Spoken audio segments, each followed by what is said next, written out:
Orang yang bangkrut adalah orang yang dia bawa pahala sekian banyak. Ada pahala sholat, ada pahala zakat, ada pahala haji, puasanya. Tapi di akhirat kemudian ada datang orang nuntut kepadanya. Datang orang nuntut kepadanya. Datang orang nuntut kepadanya. Sehingga semua amalnya habis. Dia dilempar oleh malaikat ke dalam neraka.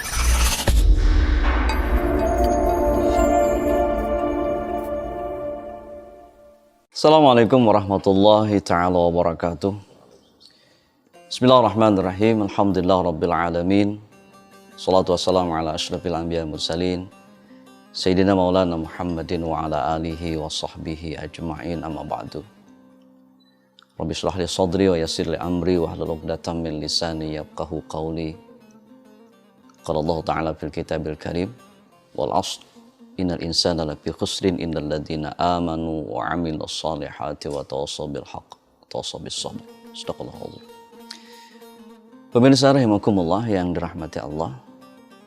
Alhamdulillah kita bersyukur bisa kembali bertemu. Kita akan lanjutkan kajian kita terkait dengan hari raya orang mukmin. Dalam pertemuan pertama kita sudah bicarakan satu hari raya bagi orang beriman itu adalah setiap hari yang dilewati tanpa dosa. Konteksnya situ. Setiap hari yang kita lewati tanpa dosa, hari raya bagi diri kita. Bisa jadi setiap hari bagi seseorang, bisa jadi kemudian tanpa dia temukan sama sekali. Sebab ketika dia melaksanakan maksiat, melakukan perbuatan dosa, dia tidak dapat hari tersebut. Hari raya kedua bagi orang mukmin, bagaimana disampaikan oleh Anas bin Malik, al-yaumul ladzi yakhruju fihi minad dunya bil iman wasyahadati wal ismati min kaidi syaitani fa huwa yaumul aid. Hari di mana dia keluar dari dunia, meninggal. Dia wafat, dia mati, ya, dengan iman, dengan syahadat, kemudian selamat dari tipu daya syaitan. Ini hari raya bagi dirinya. Hari kedua adalah seseorang meninggal dalam husnul khotimah. Bahasa mudahnya begitu. Meninggal beriman, ya, bersyahadat. Konsep iman dan syahadat ini kemudian yang menahan dia untuk melakukan perbuatan maksiat, dia akan selalu lakukan kebaikan-kebaikan. Kapanpun seorang meninggal ketika orang melakukan perbuatan baik, maka husnul khotimah. Tapi kapanpun kemudian orang meninggal, ketika dia meninggal dalam kemaksiatan, dia su'ul khotimah. Maka ini hari raya kedua. Kita nggak tahu kapan, karena kematian adalah persoalan Allah, bukan persoalan kita. Allah telah tentukan harinya. Yang jelas kita persiapkan hari itu. Kapan harinya urusan Allah, tapi persiapan kita menghadapi harinya itu urusan kita. Maka agar kemudian hari kedua ini kita temukan dalam hidup kita, lakukan terus kebajikan. Agar kemudian ketika kita meninggal dunia, kita dalam melakukan kebaikan, itulah husnul khotimah. Ya, kiat agar husnul khotimah, kata Sufyan Ats-Tsauri, pertama, menjaga iman dan ketakwaan kepada Allah secara istiqamah. Iman, takwa, lakukan istiqamah di dalamnya. Istiqamah adalah konsistensi. Konsisten dalam keimanan. Konsisten dalam ketakwaan. Iman dan takwa, dua yang tidak bisa terpisahkan. Sebab satu berkurang, maka satu akan berkurang. Maka kita pernah mendengar hadis Rasul atau kita pernah mendengar apa yang katakan Nabi. Iman kata Rasul yazid wa yanqus. Bisa bertambah, bisa berkurang. Barometernya apa? Ukurannya adalah ketakwaan. Ketika takwanya meningkat, maka imannya akan meningkat. Tapi ketika takwanya menurun, maka imannya juga akan menurun. Agar husnul khotimah, kiat pertama, menjaga iman dan ketakwaan kepada Allah secara istiqamah. Terus konsisten dalam keimanan dan ketakwaan. Yang kedua, berusaha sungguh-sungguh memperbaiki lahir dan batin. Mempercantik lahir dan batin. Ini penting. Ya, kadang-kadang manusia hanya memperhatikan zahir. Dia tidak begitu konsen dengan yang batin. Padahal yang batin sangat penting kemudian, karena dia menjadi pancaran kepada yang zahir. Kondisi batin seseorang sebenarnya akan memancarkan kepada zahirnya. Batin tentu hati yang paling menonjol untuk dibicarakan. Maka kita perbaiki hati kita, seluruh perbuatan nanti akan mengikuti dengan keadaan hati. Rasul menyatakan, di dalam tubuh kita ada segumpal daging. Kalau baik, seluruh tubuhnya akan jadi baik. Tapi ketika segumpal daging itu, kata Rasul, rusak, maka seluruh tubuhnya akan jadi rusak. Rasul menyatakan, segumpal daging itu hati. Ketika hati baik, aktivitas anggota badan akan jadi baik.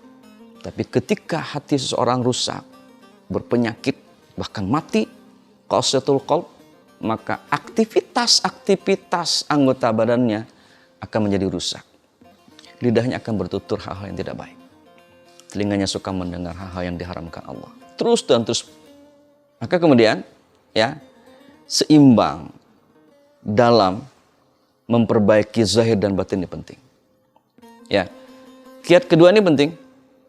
Sebab kalau kemudian kondisi zahir saja yang baik, yang indah, yang cantik, sementara batinnya tidak indah, tidak cantik, maka yang muncul perbuatan jelek. Orang akan akhir hidupnya menjadi jelek. Bagian kedua, yang ketiga, senantiasa berdoa kepada Allah agar diwafatkan dalam keadaan iman. Kita sering mendengar doa, Allahumma inna nas'aluka husnal khotimah. Kata Rasul, ketika doa ini diucapkan oleh seseorang, begitu beratnya doa ini disandang oleh iblis dan syaitan. Iblis itu sampai melepuh punggungnya. Kenapa berat doa ini? Karena ketika Allah kabulkan doa seseorang terkait dengan husnul khatimah, maka iblis tidak punya jalan untuk menggoda seseorang. Sebab target terakhir bagi setan dan iblis adalah paling tidak di akhir hidup seseorang dia maksiat kepada Allah. Maka selalu mohon kepada Allah. Doa, permohonan diwafatkan, meninggal dalam keadaan beriman, dalam keadaan husnul khatimah. Yang keempat, senantiasa berzikir kepada Allah dalam kondisi apapun. Zikir akan mengingatkan orang kepada Allah. Pada saat orang ingat kepada Allah, dia akan mengikuti aturan-aturan Allah. Orang yang lupa Allah, dia akan melakukan kemaksiatan kepada Allah. Maka kiat keempat ini penting. Kata Sufyan Ats-Tsauri, berzikirlah kamu dalam kondisi apapun kepada Allah. Maka kita akan terhindar dari kemaksiatan. Ini bagian pertama, hari di mana dia keluar dari dunia, meninggalnya dalam keadaan husnul khatimah. Bagian kedua dari hari ini adalah wal ismati min kaidi syaitan. Selamat dari tipu daya syaitan. Dia meninggal dunia dalam keadaan husnul khatimah, dia selamat dari tipu daya syaitan. Ingat, syaitan dan iblis itu selalu berusaha untuk menipu kita. Ya. Maka kita harus tahu tanda-tanda orang tertipu itu apa? Alamatul ightirar fi salasati asya. Kata ulama, tanda terpedaya oleh syaitan itu dalam 3 hal. Pertama, ayajma'a amalan yakhlufu. Dia suka ngumpulin harta. Padahal harta itu ditinggalnya di dunia. Harta kita harus punya. Allah tidak melarang orang kaya. Tapi kita akan tertipu kalau kemudian kesibukan kita mencari harta melupakan kita dengan kewajiban kepada Allah. Satu. Yang kedua, kita akan tertipu kemudian dengan setan, dengan iblis, kalau harta yang kita kumpulkan itu malah kita tinggal di dunia. Kenapa tinggal di dunia? Kita terlalu sayang dengan harta, sehingga kita tidak mau infakkan harta di jalan Allah. Ini orang yang tertipu. Dia akan menikmati sebentar, padahal di akhirat nanti lama sekali waktunya. Dia akan miskin di akhirat, padahal semua orang bisa kaya di akhirat. Ini orang yang tertipu. Yang kedua, tandanya apa? ziyadatul dzunubi tahlukuhu. Dosa yang bertambah, padahal dosa itu nanti akan membinasakannya. Orang yang terperdaya dengan setan dan iblis adalah orang yang terus melakukan dosa. Dia menambah dosanya. Padahal dosa itulah nanti akan mencelakakannya, membinasakannya di akhirat. Boleh jadi di dunia dia bahagia. Boleh jadi di dunia dia lepas hukum. Tapi pengadilan Allah di akhirat tidak akan ada yang bisa lepas. Sekecil perbuatan apapun yang kita lakukan, apakah itu baik atau jelek, Allah nyatakan, "Faman ya'mal mithqala dzarratin", ada khairan, ada syarran. Ujung ayatnya yarah, akan dibuktikan oleh Allah. Ada jejak rekam perbuatan itu. Orang yang tertipu adalah orang yang terus menambah dosa tanpa menyadari bahwa dosa itu nanti akan membinasakannya di akhirat. Yang ketiga, tanda terperdaya yang setan itu apa? Tarku amalin yunjihi. Malas beramal, meninggalkan ibadah. Padahal ibadah itu nanti akan menyelamatkannya di akhirat. Iblis berusaha untuk membuat kita meninggalkan ibadah. Minimal membuat kita malas melakukan ibadah. Sebab tahu, iblis tahu, setan tahu, yang akan menyelamatkan kita nanti di akhirat adalah ibadah kita. Tidak ada yang lain. Kedudukan nggak ada fungsinya. Jabatan nggak ada artinya. Bahkan kemudian nasab-nasab penting nggak ada artinya. Yang berarti, yang akan menyelamatkan kita di akhirat adalah ibadah kita. Sehingga kedudukan seseorang nanti di akhirat itu tergantung dengan amaliah ibadah yang dilakukan di dunia. Dia ingin tipu kita, dia ingin berdaya kita. Sehingga muncul kemalasan-kemalasan pada kita. Maka kita harus pahami betul. Ya, tanda terperdayanya manusia dengan iblis dan setan. Agar kemudian kita menghindari dari perbuatan tersebut. Ini hari raya yang kedua. Meninggal dalam husnul khotimah. Meninggalnya, hidupnya kemudian selamat dari tipu daya setan. Kita akan dapatkan hari raya ini. Hari raya ketiga, yaumul ladzi yujazu fihi sirat wa ya'manu min ahwalil qiyamah wa yakhlusu min aidil khusumi waz zabaniyah fa huwa yaumul aidin. Hari ketiga bagi orang mukmin adalah hari dia bisa melewati sirat. Sirat itu kata ulama jembatan dibentangkan Allah menuju surga, di bawahnya ada api neraka.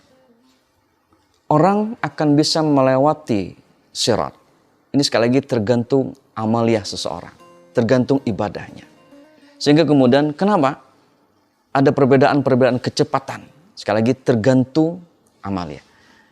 Hari ketika orang bisa melewati sirat, ini hari raya bagi seseorang. Kemudian hari ketiga ini wa ya'manu wa yakhlusu min aidil khusumi. Dia selamat dari tangan musuh-musuhnya. Timbul pertanyaan, siapa musuh kita? Di akhirat, kelak nanti, boleh jadi musuh kita adalah orang terdekat dengan kita.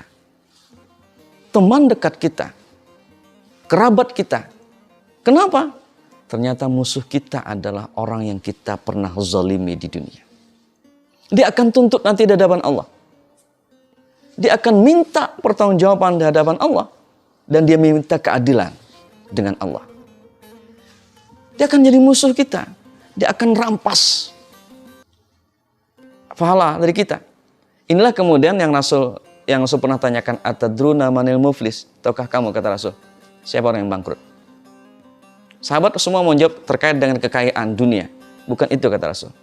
Orang yang bangkrut adalah orang yang dia bawa pahala sekian banyak. Ada pahala sholat, ada pahala zakat, ada pahala haji, puasanya. Tapi di akhirat kemudian ada datang orang nuntut kepadanya. datang orang nuntut kepadanya. Datang orang nuntut kepadanya. Sehingga semua amalnya habis.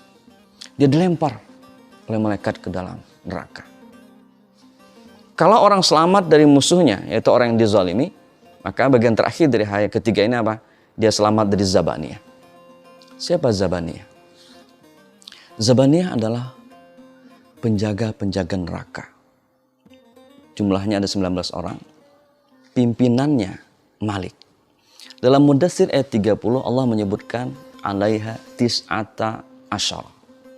Alaiha, di atas neraka itu. Penjaga neraka itu kata Allah ada 19 orang. Inilah kemudian yang disebut dengan Zabaniyah. Hari di mana orang selamat dari Zabaniyah adalah hari raya bagi dirinya. Bagaimana cara selamat dari Zabaniyah? Ada hadis yang dibacakan oleh Ibnu Mas'ud. Man arada ayanjiyahullahu minaz zabaniyah tis'a asyara falyakul bismillahirrahmanirrahim. Siapa yang ingin Allah selamatkan dari Zabaniyah yang jumlahnya 19 orang, maka ucapkan, maka baca di setiap mengawali pekerjaan. Apa yang dibaca? Bismillahirrahmanirrahim. Fa innaha tis'atu asyara harfan. Karena bismillahirrahmanirrahim itu ada 19 huruf. Liyaj'alallahu ta'ala kulla harfin junnatan min wahidin min. Allah akan jadikan setiap hurufnya menjadi benteng dari Zabaniyah yang 19 orang. Logika hadis ini begini. Kalau kita ingin selamat dari Zabaniyah, ya, penjaga neraka itu, maka aktivitas apapun yang kita kerjakan mulai dengan bismillahirrahmanirrahim.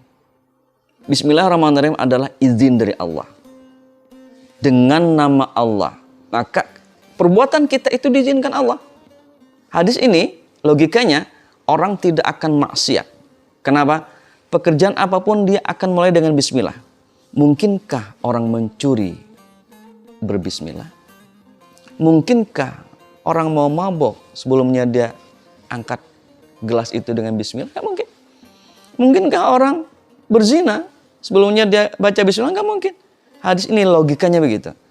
Kenapa bismillah bisa menyelamatkan orang dari Zabaniyah? Karena seluruh pekerjaannya, perbuatannya akan selalu dapat izin dari Allah. Dia dilakukan dengan nama Allah Subhanahu wa ta'ala. Pemirsa yang dirahmati Allah, yang budiman, ini hari raya ketiga yang harus kita dapatkan, ya. Kita selamat dari musuh-musuh kita, orang kita zalimi di dunia, dan kita selamat dari Zabaniyah, penjaga neraka. Mudah-mudahan hari raya ini juga hari raya yang akan kita dapatkan nanti di akhirat.